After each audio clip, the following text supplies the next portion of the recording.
Quick question. When's the last time something in your life felt like it was going to last? That meme you sent in your group chat this morning? Already dead. It had a lifespan shorter than how long I last in bed. Don't tell my wife that, though. Shorter than my attention span, and that's saying something because I just got distracted mid-sentence thinking about... yeah, sorry. See, that's the bit. That's the whole video. Gen Z didn't invent the feeling that everything is fleeting, but we are the first generation to experience it as a default setting. Not a mood, not a phase, a baseline, like Wi-Fi, like background radiation or something. So today we're going deep on why absolutely nothing, your job, your relationship, your apartment, your identity, your favorite restaurant that's now an M&T Bank, feels like it's built to last. And by the end, I actually want to make the case that this isn't just doom and gloom. There's a weirdly useful skill hiding inside all this instability. But first, let's diagnose the disease. Grab a snack, and like everything in your life, it's not going anywhere for at least the next 10 minutes. I checked. I promise. Let's start with the most obvious offender, the internet, and specifically the attention economy, which I like to call capitalism's version of speed dating. Except every date is 3 seconds long and ends with you being served an ad for the thing you were just talking about out loud near your phone. Here's the thing about trends now. They don't evolve. They don't have an arc. They just expire, like milk, like a loaf of bread you left out in the sun or something. Think about how fast a trend cycles through its whole life these days. It's born on Monday. By Wednesday, everyone's doing it. By Friday, someone's already making fun of a big corporate brand who are still doing it. And by the following Monday, it's not even ironic anymore. It's just forgotten, like it never happened. Like your New Year's resolutions. Like the guy from the one situationship you had back in March, but we won't talk about that. And this isn't an accident. This is the business model. Platforms are not optimized to make things last. They're optimized to make things move. The algorithm does not care about your favorite creator's longevity. It cares about the next 15 seconds of content is going to keep your thumb still. That's it. That's the entire design philosophy. Performance doesn't generate engagement, novelty does. So we grew up. And I mean grew up, like formative years grew up. Inside a machine that's specifically engineered to make everything feel disposable because disposable things get replaced. And replacement is where the ad revenue lives. We didn't get participation trophies. We got participation notifications. You've been mentioned in a story that will disappear in 24 hours.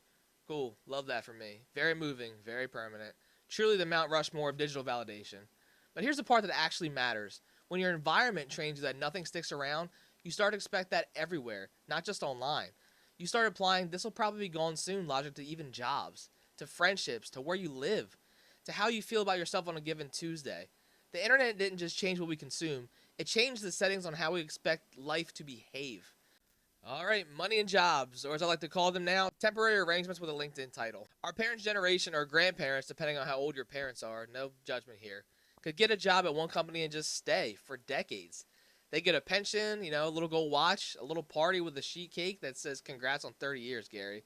Nowadays, we do not get Gary's cake. We get a Slack message that says quick sync, and we already know what's going to happen. For anyone that doesn't, it's basically a quick meme that dumps information on everyone and makes their anxiety shoot up 10 times of what they already were. If you're vibing with the video so far, hit subscribe. If not, hopefully I can earn it at some point later on in the video. Just keep watching. Nothing in the English language is scarier than quick sync. I would rather get a text that says we need to talk from an ex than quick sync from my manager. Thankfully right now my job doesn't do these online. They do it to our faces and stress us out even more than we already are. But here's the actual data behind the vibe. Job tenure has been shrinking for younger workers for years. And a huge amount of that isn't people flaking. It's the job market itself changing shape. Layoffs happen in waves that don't even track with whether the company is doing well or not. Companies can post record profits and lay off 10% of staff in the same quarter. The old deal was work hard, be loyal, get security. The new deal is work hard, be agile, and understand that loyalty is not a mutual contract. It's a one-way emotional labor tax you're paying to an LLC. And this doesn't just apply to jobs, it's also housing, homeownership. The thing that used to be the entire finish line of adulthood, the actual symbol of I made it, I'm stable now. For a huge chunk of us, that's not a milestone anymore, it's just a hypothetical. It's a maybe if my income triples and interest rates do something nice for once. So instead we rent nowadays. And renting means you can be told to leave, your home. The place that's supposed to be the one fixed point in your life, the place you retreat to, comes with a built-in expiration date called a lease.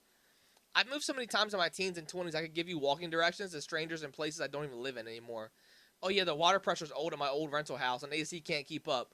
But the neighbors are super nice and the kids outside are always playing, which is great. I got so incredibly lucky that I bought my current house when I did. It was January 2021 and interest rates were at an all-time low, thankfully. The sellers agreed to pay the closing costs for my wife and I now. And the only reason our offer was accepted was because the first one they initially accepted fell through, so we just got lucky basically. My wife and I are nearly a six-figure household, and even we were very selective in what we could buy.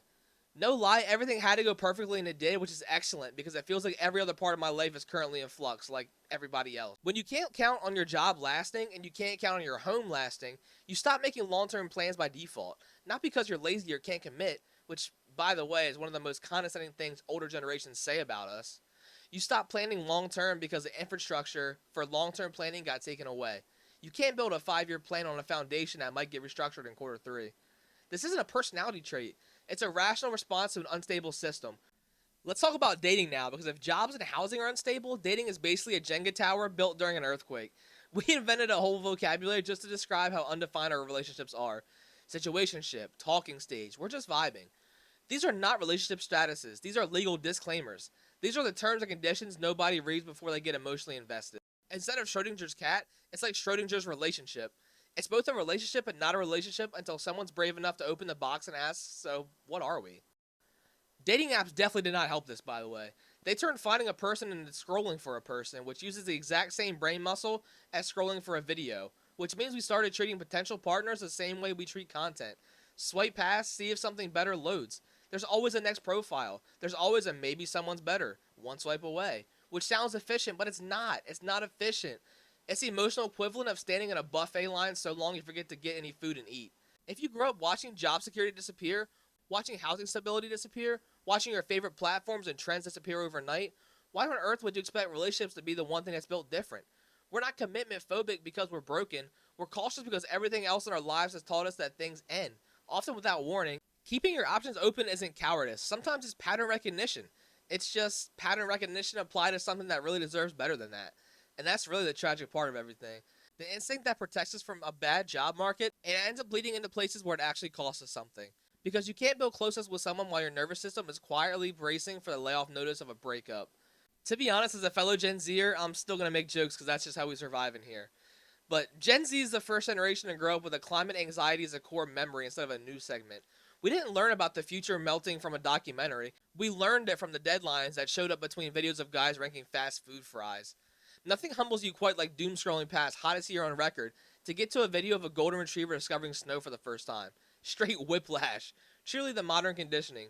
Grief and dog content back to back with no transition or warning. And it's not just climate, it's the sense that the systems that are supposed to be stable, governments, institutions, the way things work, feel more like they're being improvised in real time than actually run by anyone with a long-term plan. When the big stuff, the stuff way above your pay grade, feels unstable and temporary too, it reinforces everything we already said about jobs and relationships and housing. It's not just your personal life that feels impermanent.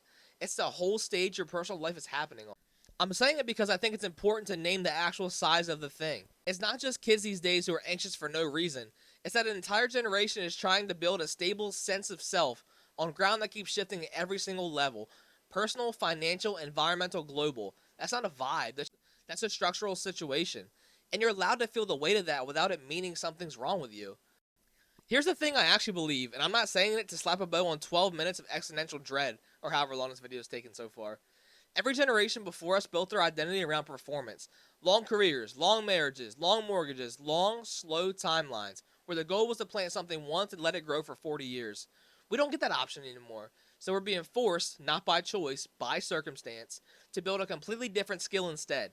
The ability to keep finding yourself, keep rebuilding, keep adapting, without needing a stable structure underneath you to do it. Think about it like this. Older generations built a house. One house forever. We are building tents. Really good ones though. Tents we can set up fast, take down fast, and move to the next spot without falling apart when the ground shifts. That's not tragic actually. That's a legitimate useful skill that people who had stable ground their whole lives never had to develop. The trends will keep cycling. The jobs keep shifting. The relationships will keep being undefined until someone's brave enough to define them.